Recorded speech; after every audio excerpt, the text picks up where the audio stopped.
Hello and welcome to another hashtag Ask Alex Live. It's Friday afternoon in the UK, but welcome to wherever you are in the world. And if you're watching this on replay, thank you very much.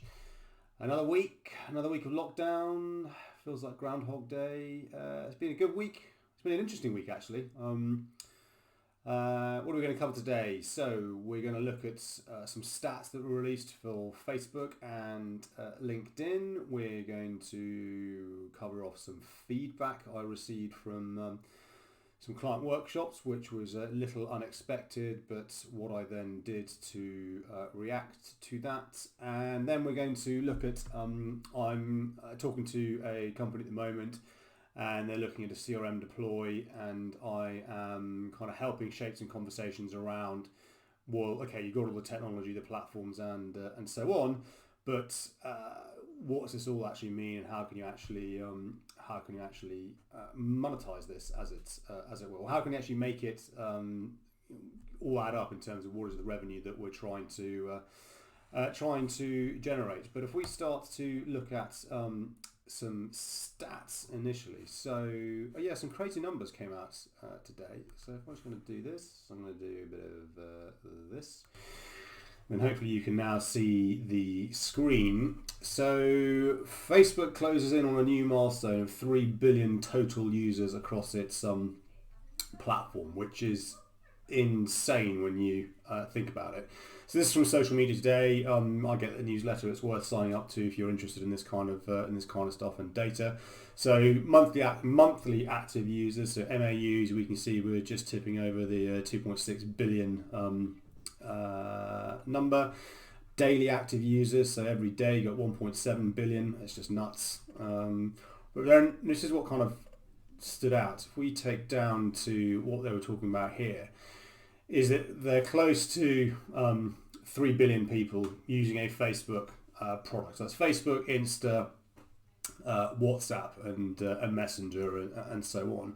So as they say here, the fact that you can't use Facebook in China, so that wipes out 1.4 billion. Then you got other nations that you can't use it, and only around half the world is actually able to access the internet. On the face of it, Facebook basically has half the world online on one of its platforms. And I mean, is that a good thing? Is that a bad thing? And we've touched on the great hack before, and the implications that this has around Facebook being in control of so much of our data. I'm not going to go into the whole data privacy piece, which reminds me, chat about something else I read on LinkedIn earlier this week.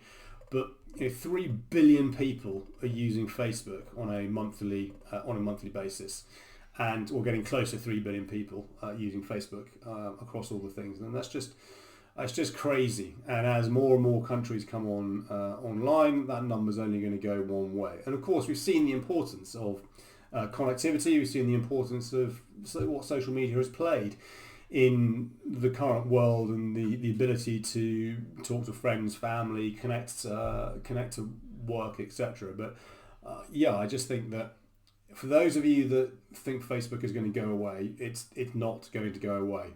Yes, of course, one has to understand the implications around all of that, but so we're closing in on that magic number. But then if we come through to LinkedIn, well, not LinkedIn, but obviously Microsoft doing their Q3 performance reports. LinkedIn is now up to 690 million members and growing. And bearing in mind, in January it was at 675 million. So it's growing pretty quickly in a relatively short space of time, and 26% growth in user sessions. So more people actually going on and using it. But what I thought was interesting, we come through to some of the record levels of engagement. It is, what is engagement on LinkedIn? It's tricky to really kind of gauge that. But here, 4 million hours of content watched on LinkedIn Learning in March alone. 55% increase. So more and more people are coming to LinkedIn to learn, and obviously they acquired Linda whenever it was last year, I think. And LinkedIn live streams are up 158% since February. I still haven't got LinkedIn Live. I've applied months ago and haven't got it. And I saw a gentleman, he was on live yesterday. I dropped him, and he's based in the UK, so it's nice to see UK people actually getting LinkedIn Live rather than just it seems to be in the US or over in Asia. But he said he applied and got it almost straight away, and then hadn't used it for 2 months. I'm like crying out for LinkedIn Live. I'm all ready to multicast across platforms, but I can't do it on LinkedIn Live yet. So I'm going to have another go and see what we can do. But all this shows and points towards is that LinkedIn is on the up. We've discussed this before. It has no competition really in terms of the B2B place. So it's worth keeping track of the Q2 reports, because if we just click through this, what that actually gets you now through to the Microsoft page. So you can drill into this if you're that interested. But for me, it's the product releases. So this helps you keep track of what's actually happening around products. So if you're at A365, you can see all this stuff, blah, blah, blah, etc., Microsoft Teams and so on, Windows, okay, what have you. Keep going. D365 CRM, Power Platform, boom, LinkedIn. So this is where we start to see what LinkedIn are releasing in terms of the different things that they're doing. Interview prep tools, okay, marketing solutions, fine, fair chance job filter, whatever the hell that is. The new featured section, I've talked about that in earlier conversations, and I've got a video on my channel. Really useful in terms of promoting content on your profile. LinkedIn Sales Solutions, QPR, they're doing more and more through Sales Nav. I'll add this link into the video session afterwards. But if you've got Sales Nav, it's worth having a look through there and seeing some of the things that are coming through, because it's really starting to come into its own. Conversational ads. This is an interesting one because they're moving into the quasi kind of almost real-time reaction on ads. And this is actually an ad that's played out through a personal profile rather than necessarily a corporate profile, because you actually have a conversation, as it were. So it'll be interesting to see how this works. And we see formally sponsored email, which I've never opened a sponsored email in my life because it was usually just spam and not even appropriate for me. And Glint 360. Glint 360 is an interesting one if you're in the HR space, if you're in the workplace management. Glint 360 is a quasi real-time feedback tool which you put into the platform, and I need to double check. I think they are now part of LinkedIn. LinkedIn acquired them, or certainly there is the sync between LinkedIn data and Glint 360. So another interesting one to check out from an HR perspective in terms of how we're moving into real-time feedback on how the organisation is feeling versus those annual or report appraisals. Thank you, appraisals every 6 months around a moment in time. So we've seen some big numbers. We're seeing some big stuff come through, and so if I talk about what happened earlier this week, so running projects with some varying clients at the moment, which is all good. Obviously, all virtual. So pre this, when we weren't in the new normal in the world of COVID-19.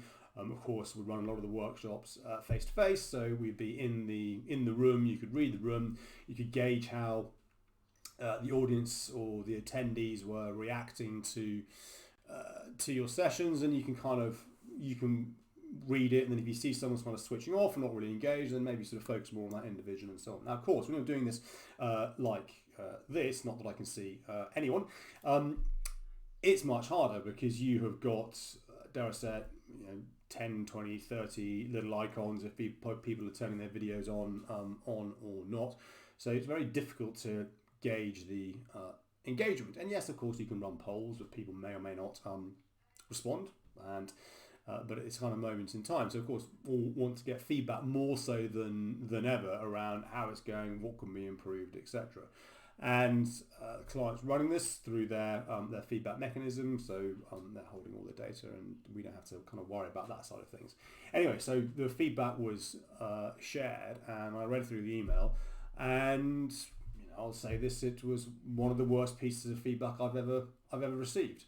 And of course, you read it in the in black and white on email, and the initial reaction was, yeah, of course I take it personally, because myself and my colleagues, we want to make sure that we're delivering first class excellence and experience to our clients. They are paying for us to provide a top level service. Now, I then picked up the phone, had a conversation with one of the support team. She was brilliant, and of course, it was my immediate kind of human gut reaction that, oh my god, this is an affront on me personally, which of course it is, because it's reflective of me and the training that we are delivering. But as the client was saying, they were like, well, this is one person out of a large number of people, and only a very, very few number of people actually responded to the survey. It's there, quarter end, lots of other stuff going on. Out of all those that responded, 58% are happy and 50% average, and there's this one really bad piece of feedback. But you can't make everybody happy in training, especially in the current situation that we're in, training, coaching, sales enablement, whatever you want to call it. So of course I was like, okay, you think things logically through, but still wanted to talk to the overall sponsor, and I did set up a phone call before the next session and said, look, I'm conscious that we've got this, and he was great. He was like, okay, it's just one piece of feedback. Don't chill. Don't even know who it's from. It's only over the total people who we are training. It's only 2%. So you're never going to please everyone. And for me, it was a good learning. It was one is always learning that you can't always be all things to all people. And of course, what you tend to see, and of course more so on LinkedIn than dare I say other platforms, but in the business space, typically you tend to get very positive affirmation from the posts that you share, that you push out, because it's a public platform, and typically it's people that you already know or that are aware of you, and they engage in that dare I say almost bubble of kind of, this is the challenge with social media, this kind of the bubble of constant self-affirmation. We're constantly looking for self-affirmation, getting that old dopamine hit in the back of the head. But of course that is not life. That is not what happens in the real world. Of course it isn't. And it was a bit of a wake-up call for me in a positive sense, that I'm never going to be everybody's cup of tea around delivery and training, especially in the format that we're having to do at the moment and move to. But the other thing is that I'm glad that I could have just looked at the email, ignored it, not really dealt with it, and moved on. But actually fronting up to it and picking up the phone, having a conversation, and preparing for the worst in terms of what the client may or may not have said. And of course, hindsight is a fine thing, and I should have kind of checked the immediate emotional gut reaction to what I was reading, because of course you read it and it's at you. And ran the next training session, lots of positive feedback overall. People, sending me connection requests saying it's all great. But I wanted to front up and share that with you, because I think we have to, especially where we are now, and everything is online, we have to kind of realise that you do sometimes end up in this bubble. You do sometimes end up in this bubble of self-belief, dare I say it. And from time to time, it's nice to have a bit of a reality check, and just, in my view, just keeps you honest, just doesn't let you fall into. Maybe I was falling into. I don't know. A bit of self-reflection. Maybe I was falling into a sense of kind of not self-worth. That's the wrong word I'm looking for. But comfort, arrogance. I don't know. I don't think I come across as arrogant, but maybe some people think I do. This is the thing. And as I said, it was a useful sense check that you need to be conscious of your audience the entire time.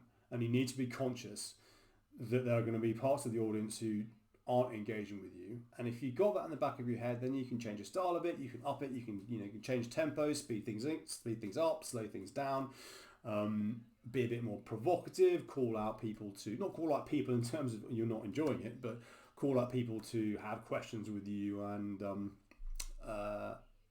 so on. So yeah, I just wanted to share that kind of that with you. Back to the privacy piece on Facebook and the 3 billion people and blah blah blah.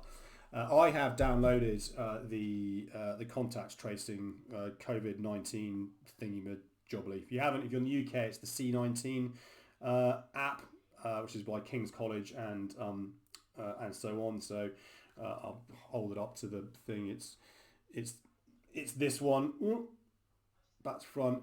So I report every day. I think they've got it's going up now massively, 2.813 million reporting, and it's enabling them to start to work out the R number and the infamous R number. We need it to be well below 1 before we can start to potentially ease lockdown. But in Australia, they have launched a similar app, but it's more around contact tracing. And fair play to the data privacy lawyer from Norton Rose, I think, Norton Rose Fulbright, based in Australia. He shared a post last week saying he'd written a piece in the press and got slated for it in terms of how could a privacy lawyer actually promote something which is diametrically opposite to what they're trying to protect in terms of your privacy. He then shared the updates. He then shared a post again this morning based on the fact that he'd shared this. He's now signed up and he still stands by what he says. And again, you read the comments around, and he specifically said, I'm not going to respond to any comments. By all means comment, but we're running a webinar. And it was just fascinating around this kind of massive split between this is outrageous, it's Big Brother 1984 versus some sensible kind of dialogue. I'm not saying those people aren't sensible, and this is the challenge with social media. Everyone's entitled to their opinion, right? But it's around the balance between what are we prepared to give up, and if you're on Facebook, you've already given up. I mean, let's be honest here. Versus how much longer do you want the current situation we're in to go on? Because we've seen other countries like South Korea and stuff, like contact tracing, massive testing is working. And we're all being tracked on these things anyway. Certainly in the UK, Google is now reporting that parks are 10% below normal capacity for this time of year. Because of course they can't necessarily see who, well they can, but they don't publish it as it were. But they can see movement, they can see mobile traffic and cell phone traffic and so on. So anyway, I thought it was just an interesting point that fair play to this person, this partner, sticking to his guns and accepting the conversation the pushback and the feedback. And I said last week it was evident that he's been pretty slated, but also kudos to the company, to the law firm, to give him permission to do that, because of course even though it's him the partner, he's still the brand, right? It's still the one and two, which is why the other thing, I digress, but having these views of my own on your LinkedIn, on your social media profiles are completely pointless. They mean nothing, because if you say something untoward, if you say something bad, if you say something that could be misconstrued, racism, sexism, politics, all this kind of stuff, your name associated with that brand, even if it says these views are my own, people go, well, don't care, you're a racist, you work for this company, you employ racist people, or whatever that might be. Anyway, gone on a bit of a tangent there. So what else? Yes, back to the point I made earlier around having some conversations. Actually, a former colleague of mine from my previous life in real estate for this organisation, looking at CRM, going to RFP, and working out cost, return on investment, all this kind of fun stuff. So, in debate and conversation, what we were talking about was the fact that it was, hi Lorena, how you doing? The audio is a little bit far away, but just pick that up. So I will move this here. Maybe that's better. And what we were talking about is, okay, let's look at relationship capital. Let's look at the power of the network, the power of connections, because that's ultimately what this is all about, right? This is ultimately about the power of your network. This is ultimately the power of the relationships. Who knows who can facilitate an introduction? That's what a CRM system is ultimately at the end of the day, right? It makes records data in terms of name, contact, but then who knows who.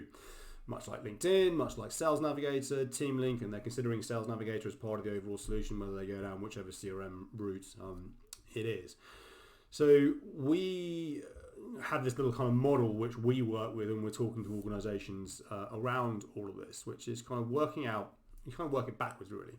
So if you give me what your average deal size is, and let's try and bring this together. So bring this up. I'm going to draw badly because my pen has run out, and I have to do some math at the same time. So let's say that you have 100 people, right? So 100 people could make one introduction. So I'm one salesperson, and I have 100 people in my firm, and I could get 100 relevant introductions from those people in their network. So we have 100, forgive my writing, 100, and then let's say the average contract value is 25. Look at this, my 4-year-old can do better than this.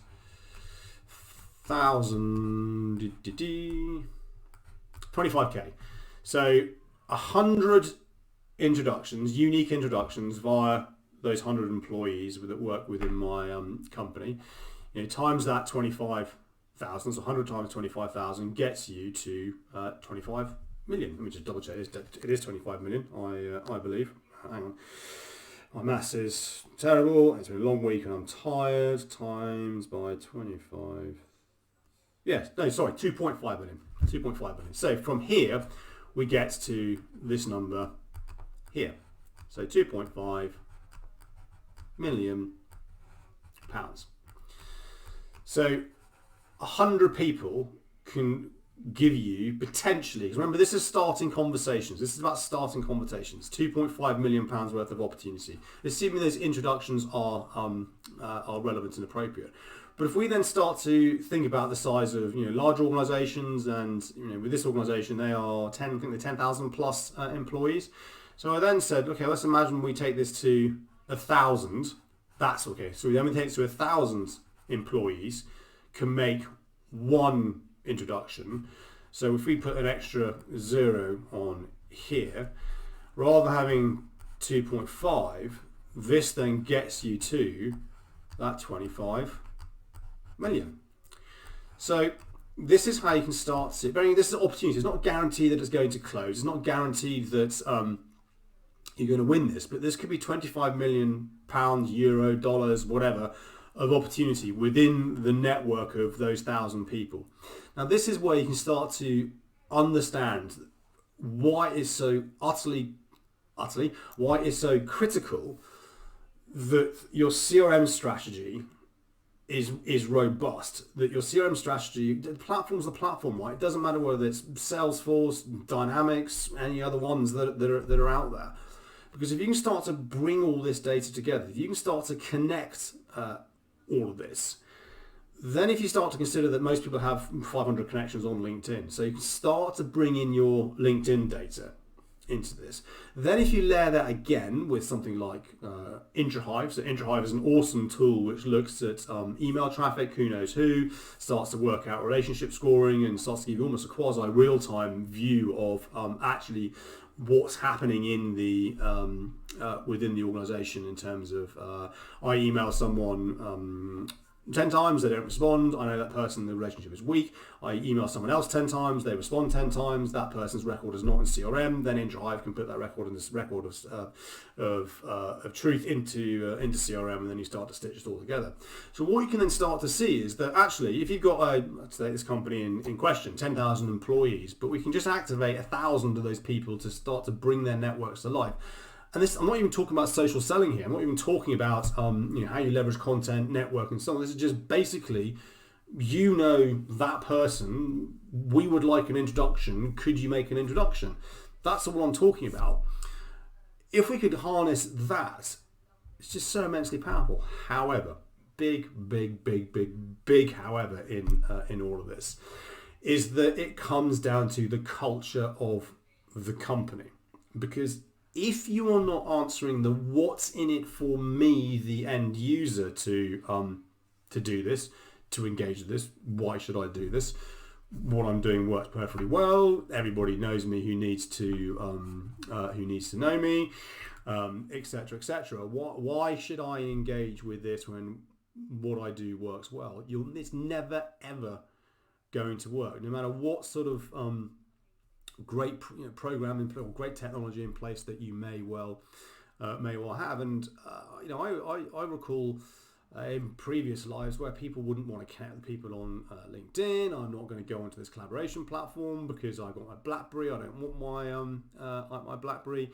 CRM doesn't work. The last time we did something in CRM, my marketing data, my contacts got mass emailed without anybody letting me know, and that really annoyed me. But what I'm hoping is that from this kind of pretty rough and ready model, that you can start to work out, okay, this feels like, okay, this is going to cost a lot of money. Make no bones about it that any CRM review implementation costs money, time, effort. But if you can start to bring together the value of your relationship capital, so the potential value, the relationships within your organization that exist, then all of a sudden this starts to make a lot more sense. Because if you go to a salesperson going, right, well, we potentially could unlock this for you and it's just one away, versus the cold calling, the emailing, even this, dare I say, the social selling. I'd far rather just be able to go, oh crap, you know that person, can you introduce me, start the conversation, than everything that surrounds it. Then all of a sudden you're having a different kind of view. So I wanted to share that with you, and by all means take it, use your own average order value, contract value, etc., etc. And then this might help. It doesn't even need to be CRM. You can just look at the amount of connections you've got on LinkedIn, you personally, and work, okay, within here, how many people do I know? Who do I think is relevant? If I could get introductions, how much would that generate for me? And then you can start to look through that. But if you're a large organization, you can then start to work out the orders of magnitude. So that was pretty much all I wanted to cover off this week. We are coming up to the half hour mark. So yeah, big numbers on Facebook, close to the 3 billion total. That's across all the total platforms. LinkedIn creeping up to, well, not creeping now at 690 million. It'll be interesting to see where we get to the end of the year. Will they get to 750? Do we think? $750 million? Do we think they'll get there? That would be pretty cool if they did. I think it would be amazing when they will. There's no two ways about it. They will get to that billion mark. But 750 million by the end of 2020, maybe more. Who knows? And I'll put the link to the Microsoft product list so you can just see the release list for new products for LinkedIn in the video after this. You got that calculation and those metrics. But feedback. Yeah. Don't get caught in the kind of the bubble of self-affirmation, because we can't be all things to all people. Accept that, but be aware of it, that if you're running any training, any enablement, any kind of coaching, any kind of development, just have that in the back of your head. And if you get bad feedback, front it up. Deal with it. It's much easier to deal with it and then let it just fester, and then it gets dealt with later, much later on in the program, when maybe things have got much worse. But that for the moment is that. I wish you all a very safe. The weather's awful in London at the moment. It goes from like blazing hot to peeing with the rain. But I wish you all a very happy and safe weekend wherever you are in the world. I'm going to keep trying for LinkedIn Live. Let's see where we go. But until next time, keep well. Peace out. Thanks for listening.